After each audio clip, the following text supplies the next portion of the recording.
Sabi niya, isang pagkakamali ko, wala na agad. Sila, maraming pagkakamali,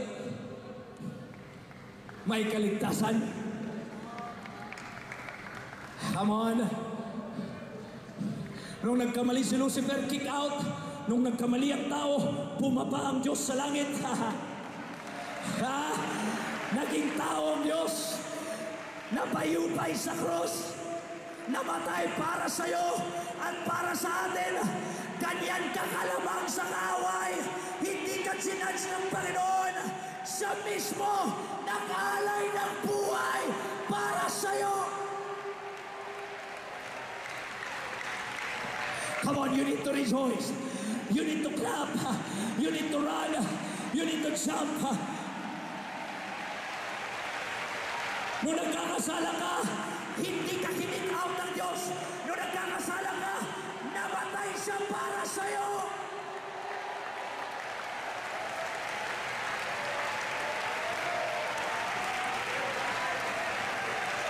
Kaya inggit ang kaway, inggit ang kaway, inggit ang kaway, inggit ang kaway. Pwede kang i-judge, pero hindi ka ginudge. Pwede kang hatulan, pero hindi ka inatulan. Bagkos, niyakap ka ng Panginoon sa iyong karumihan at sinabi niya, hindi pa tapos ang lahat. Dahil nung nagsimula kang magkasala, matagal.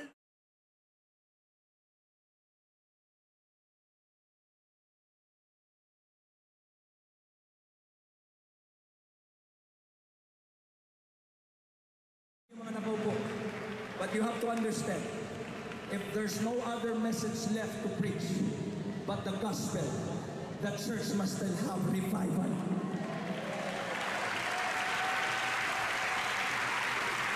See ngayon, yung mga young people, too picky with the preaching. Pag Acts 2:38, alam ko na yan. Pag for God so loved the world, generic na yan. How can it be generic? How can it be usual? Eternal na bagay yan. Kung wala yan,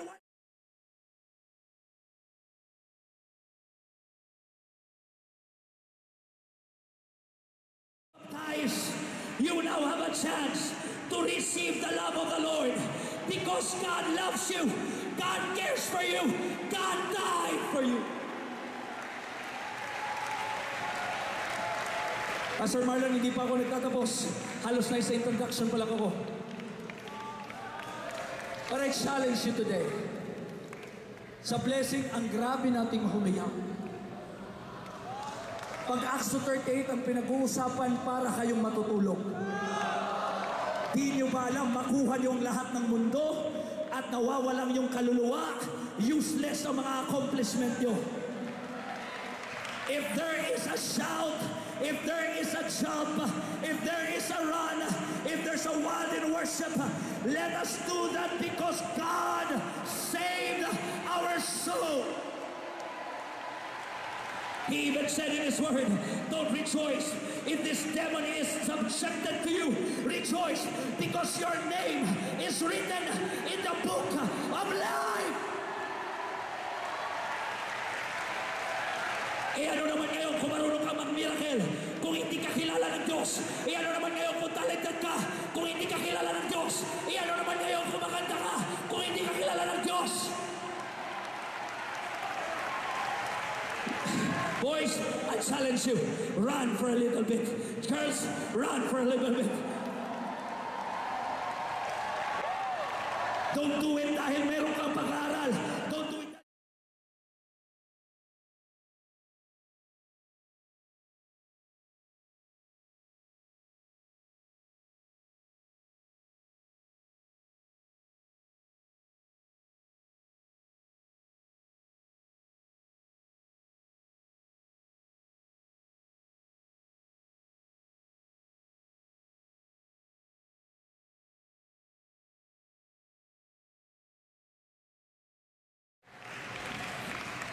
Pastor Tony, is this good?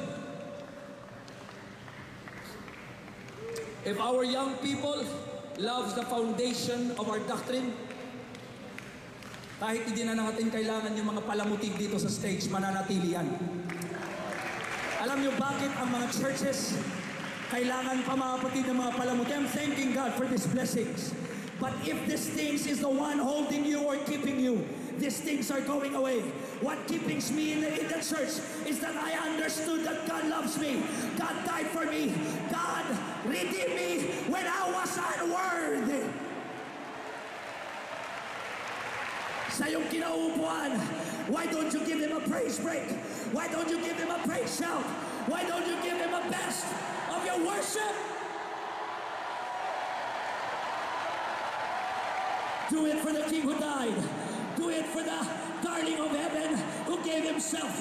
Do it for the King who said, even if you're unworthy, I still love you.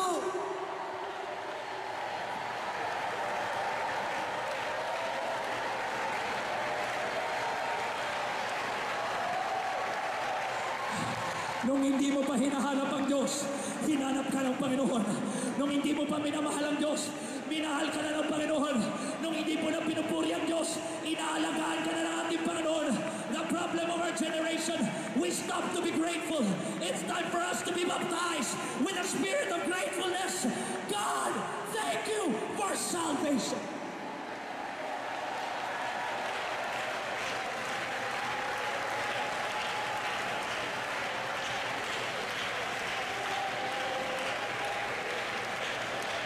Now listen.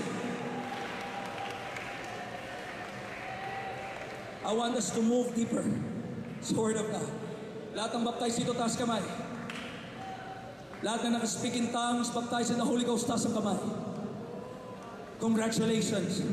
You are now restored. You're in position with, you're in alignment of the purpose of God.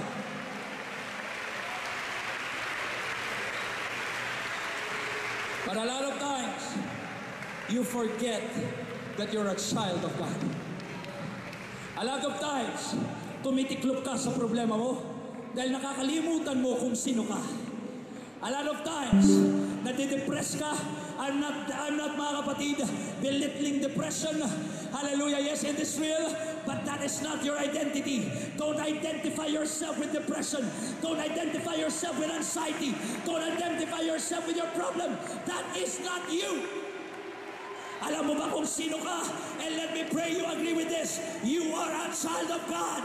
You are a child of God. You are a child of God. You are a child of God.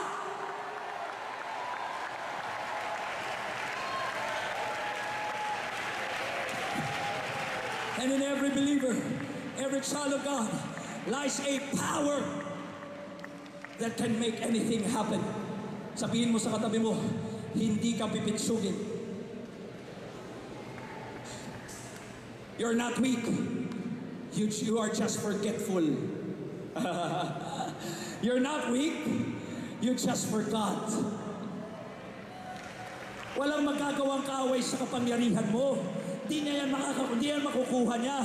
Yan na nga ang nagpatalsik sa kanya. Ang kanyang gagawin, i-preoccupy ka, natanggapin mo ang ibang identity dahil pang hindi mo naalala na ikay anak ng Panginoon, your power also grows dormant, your power also grows stagnant. But when you remember, I was already baptized in Jesus' name. I spoke in tongues with the Holy Ghost. Then the devil is afraid because you woke up in that reality that I am a child of God.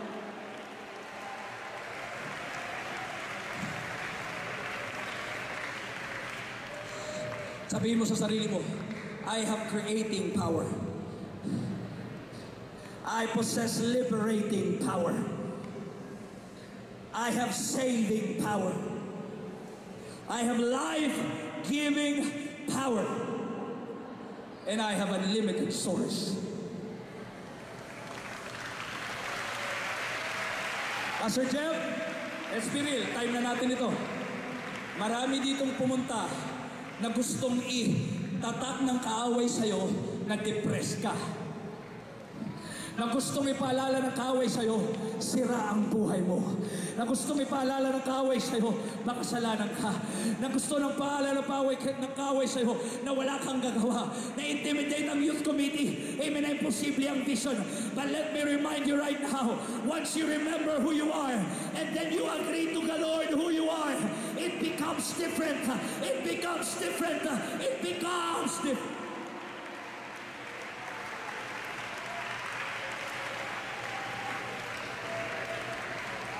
Matthew 16:7-8 says, "And these signs shall follow them that believe." Church, it is not just believing that God can do all things, but believing that God can do all things through me.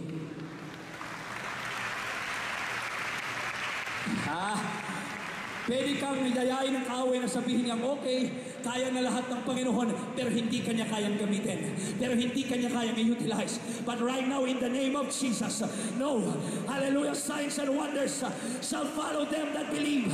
Maniwala ka, there's power that flowing inside of you. There's power and authority that flows inside of you.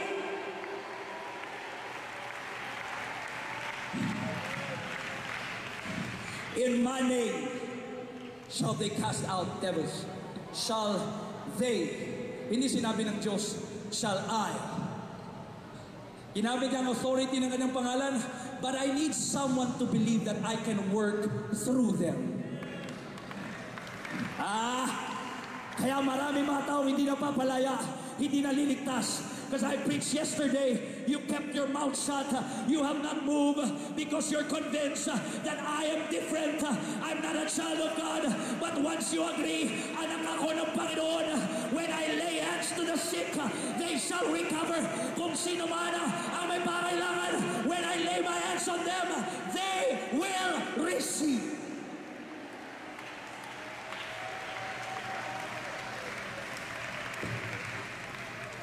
Luke 10:19, "Behold, I give unto you the power to tread on serpents and scorpions, and over all the power of the enemy, and nothing shall by any means harm you." We have been given the access to the kingdom. Power, authority, riches, and influence are at the power of your disposal. Church, more than just believing that Jesus is with us, you need to know that when you are Holy Ghost baptized, Jesus is in you. In you. In you. Come on, di nyo pa naintindihan? Greater is He that is in me than he that is in the world. For with man it is impossible, but with God who is in me, all things are possible. I can do all things through Christ that strengtheneth me. Don't believe the lies of the enemy. May magagawa ka pag may Holy Ghost ka. Lay hands on the sick. Release! Release! Release! Ito ang gagawin natin yun. Let's have an exercise. If you're baptized in Jesus' name, spoke in tongues with the Holy Ghost, kung ano man ang tumatakbo sa isip mo, I respect your honor to your pastor. Salamat po na nagpapalihan siya at nagpapapray kayo. But not all the time available si pastor. But all the time, Jesus is in you. In you. In you. Pastor, mamulang pag maintindihan ito ng mga youth, hindi na sila hihintay na Sunday pa ma-pray over. Kahit nasa silid-aralan kayo, kahit nasa kwarto kayo, when I touch my body and I realize I'm a child of God, I will speak the name, I will speak deliverance, I will speak power, I will speak anointing.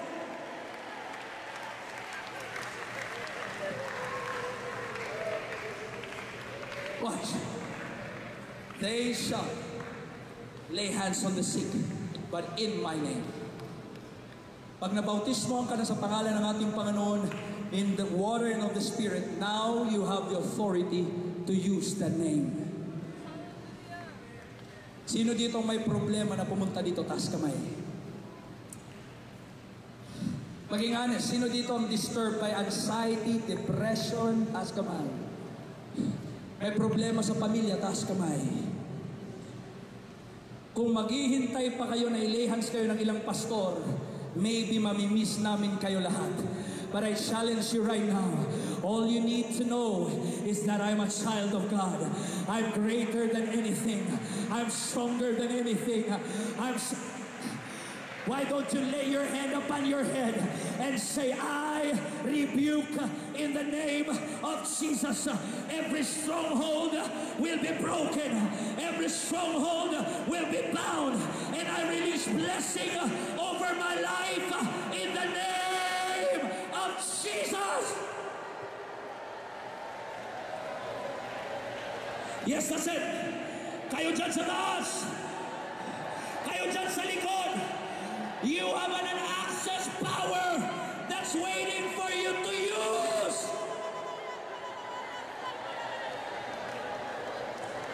Habang nililay-hands mo yung sarili, the Spirit of the Lord will confirm that His word is true. You will feel delivered.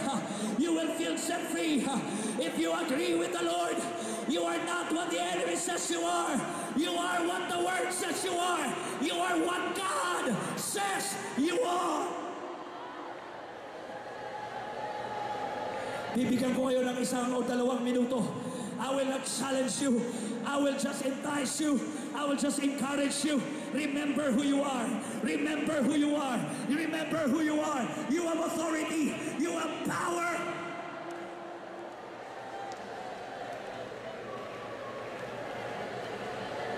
Harapin mo ang depression na yan. Harapin mo ang anxiety na yan. Harapin mo ang temptasyon na yan. Harapin mo ang addiction na yan. Harapin mo ang problema na yan. And say, greater is He that is in me than he that is in the world. I will not agree to the narrative of the world. I will not agree to the narrative of the devil. I will agree to the narrative of the Lord for my life.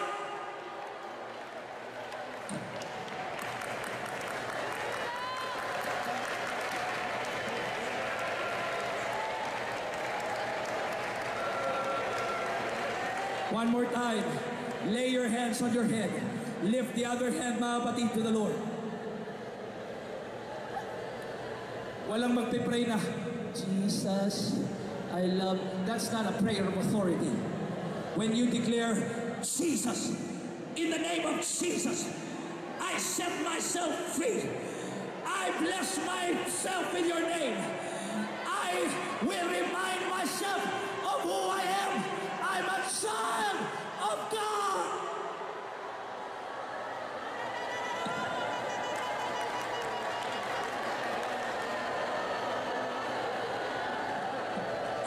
Ito ang kinakatakutan ng kaway. There's a sleeping giant in this midst. There's a sleeping giant in the midst of us. Apostolic, it's time to remember who you are.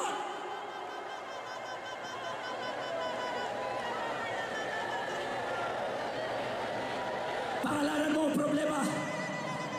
Pangalanan mo ang addiction ng iyong tatay. In the name of Jesus. Such as I am. Such as I am. Such as I am.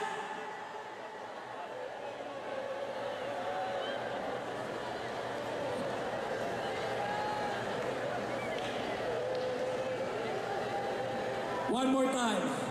When I shout the name of Jesus, I hope you already know you are loved by God, you're accepted by God, now sit in heaven places with the Lord. He said, now that you are heirs of the kingdom, you are now have the access of what is in the kingdom. Sabi pa nga ng ating Panginoon, I will go back to my Father and what? I have great confidence that you can do more greater things than what I did, because I will go back to my Father. Alam niyo mga kapatid, nung bumalik siya doon, hindi lang siya nagka-standby doon.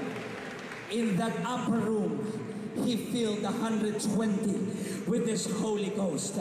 And he said, the commission will be impossible, but with my Spirit, lo, I'm with you always. I will never leave you nor forsake you. Yes, meron sigurong minister dito na nagsisinungaling ang financial sa'yo, nagsisinungaling ang iyong realidad sa'yo. But let me tell you, there's a God that has never left you. There's a God that never forsook you. There's a God that never forgot about you.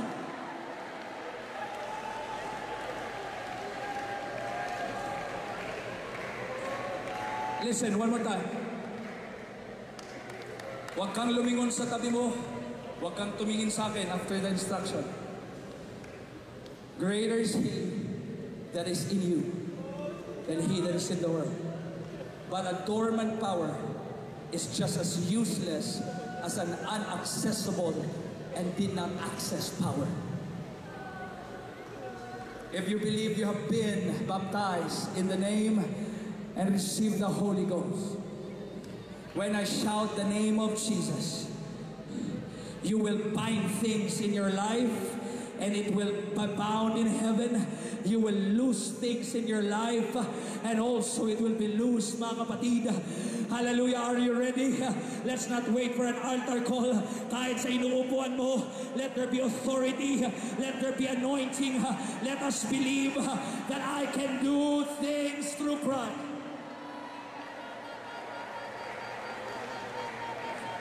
To Him who is able to do exceedingly abundantly and above all that I can ask or think, through the power that worketh in me. Wagayway ang naiintindihang anak siya ng Diyos. Wagayway.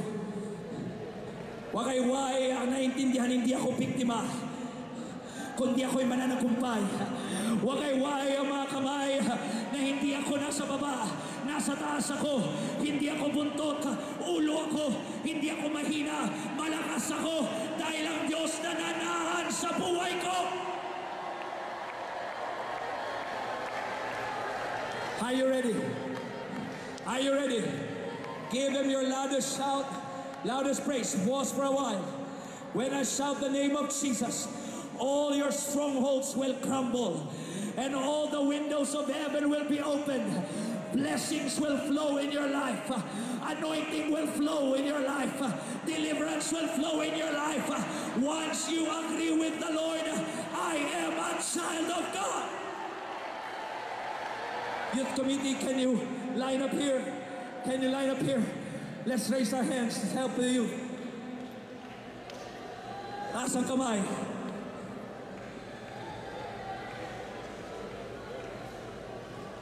And as a ministry, convincein yung sarili nyo. There's no spirit in this world that will pollute, compromise my ministry. There's an anointing that protects me. There's an anointing that protects me. I need to believe that the anointing that wraps me is greater than the adversary around me. I need to believe I'm precious. I need to believe I'm a child of God.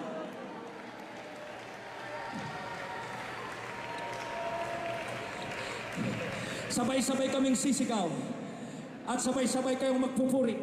Whatever problem, whatever situation, it will fall down, it will crumble, it will bow down in the name of Jesus.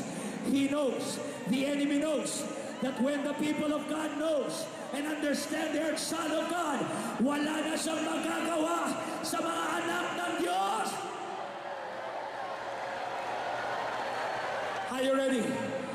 In the name of Jesus, nandito ako sa harap ng mga young people na tinataya ng kaaway.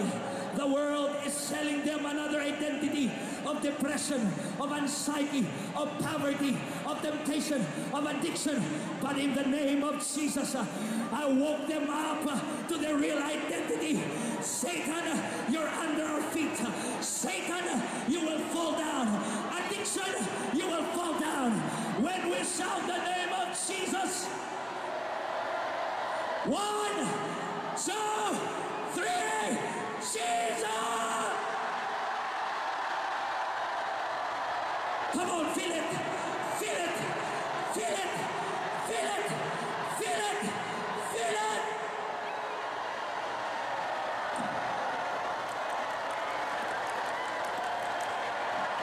Yeah, yeah, yeah, yeah, yeah, yeah, yeah, yeah. That's it. That's it. That's it. Diyan sa taas. Dito sa baba. Jesus! Jesus! Jesus!